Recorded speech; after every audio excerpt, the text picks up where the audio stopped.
చెప్పండి మేడం, ఏంటి ఈ బిల్డింగ్ బఫర్ జోన్ అంటున్నారు, కూల్చి రియల్ ఎస్టేట్ చేస్తే తప్పేంది అని అంటున్నారు, మీకు కాంపన్సేషన్ ఇచ్చి ఇందిరమ్మ ఇల్లు లాంటివి ఇస్తామంటున్నారు, ఏం చెప్తారు దానిపైన? కూల్చకూడదు అనేదేనండి మా వాదన. ఫిబ్రవరి 9న నోటిఫికేషన్లో స్పష్టంగా ఈ అపార్ట్మెంట్ పేర్లు A block B block mention చేశారు. ఆ రోజు నుంచి కూడా మా వాదన ఒకటే, మేము ఇక్కడ నుంచి మీరు మూసి ప్రక్షాళనకి మేము వ్యతిరేకం కాదు, మీరు మూసి ప్రక్షాళన చేయండి, ఎందుకంటే మేమే ఎక్కువ బాధితులం, దగ్గర ఉంటుంది కాబట్టి మాకు అందరికంటే దగ్గర ఉంటుంది మూసి. మేము ఎక్కువ ఎఫెక్ట్ అవుతుంటాం, చాలా స్మెల్ వస్తూ ఉంటుంది, అక్కడ ఉండే ఫార్మాస్యూటికల్ వాటర్ అంతా కూడా దీంట్లో కలుపుతుంటారు, వ్యర్థాలన్నీ కూడా కలుపుతుంటారు దీంట్లో, తోళ్ళ పరిశ్రమ అన్నీ కూడా అక్కడ ఈ మటన్ షాపులు అన్నీ కూడా కలుపుతుంటారు.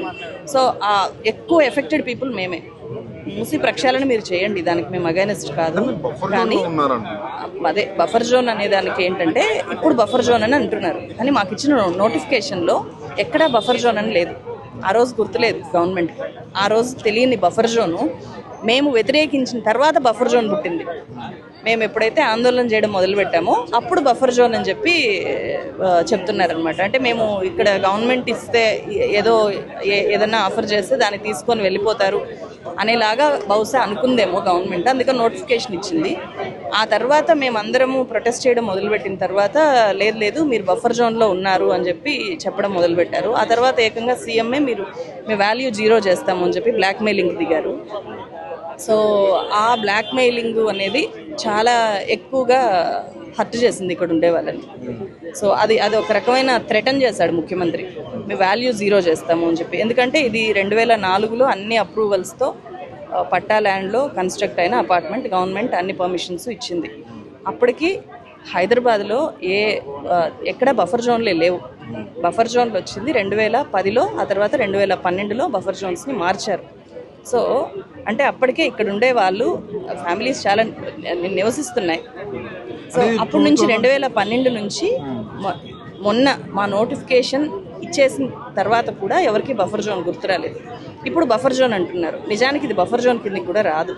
ఎందుకంటే ఈ పక్క ఉండేది నది అని చెప్తున్నారు, ఇది వాగు. రివలెట్స్కి ఇప్పటికి కూడా 9 మీటర్స్ బఫర్. ఇది రివలెట్.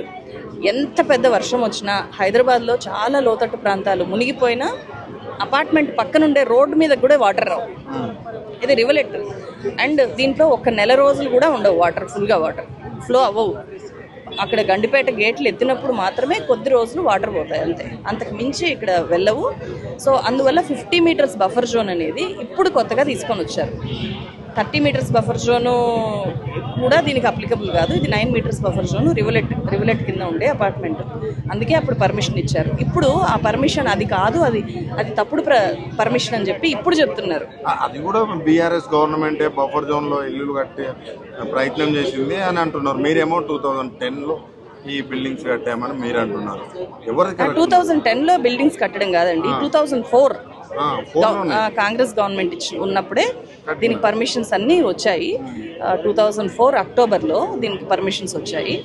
ఆ తర్వాత ఎప్పుడు 6 నుంచి ఇక్కడ ఉండడం మొదలు పెడుతున్నారు. 6, 10 ఆ మధ్య పూర్తయింది.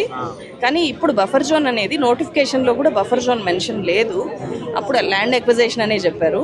ఆ తర్వాత మేము ఎప్పుడైతే ప్రొటెస్ట్ చేసామో అప్పుడు బఫర్ జోన్ అనే ఒక భయపెట్టడానికి బఫర్ జోన్ అనే దాన్ని బయటికి తీసుకొని వచ్చారు. ప్రొటెస్ట్ చేస్తున్నారా? ప్రతిపక్షంలో ఉన్న బీఆర్ఎస్ వాళ్ళు డబ్బులు ఇచ్చి ఏదో ఈ నది శుద్ధీకరణ కావచ్చు, కొన్ని సిటీలాగా నేను మారుస్తా అంటున్నాడు. దీన్ని వెనక మొత్తము ప్రతిపక్షాలు ఆపడానికి ట్రై చేస్తున్నాయి.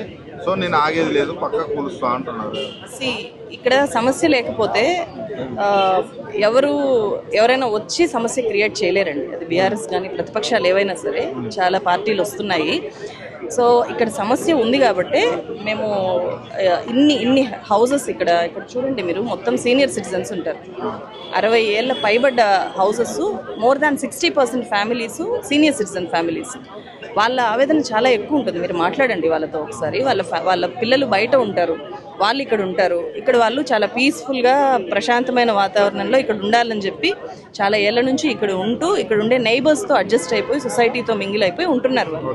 వాళ్ళకి ఇక్కడ నుంచి కొన్ని రోజులు మీరు వేరే దగ్గర ఉండి మళ్ళీ రండి అంటే కూడా చాలా కష్టం వాళ్ళకి. అట్లాంటి కండిషన్లో వాళ్ళు ఉంటారు. సో అది చాలా పెయిన్ఫుల్. అంటే పక్కన స్కూల్ ఉంది, చాలామంది పిల్లలు చదువుతుంటారు, ఆర్మీ వాళ్ళు ఎక్కువ ఉన్నారు. సో ఇవి ఇంత సమస్య ఉంది కాబట్టి అందరూ ఆందోళన వ్యక్తం చేస్తుంటే ప్రతిపక్షాలు, ప్రజా సంఘాలు, రకరకాల పార్టీలు అందరూ వస్తున్నారు, మద్దతు తెలియజేస్తున్నారు. సో ఇప్పటిదాకా అధికార పార్టీ రాలేదు, ఒక కాంగ్రెస్ లీడర్ కూడా లోపలికి వచ్చింది లేదు.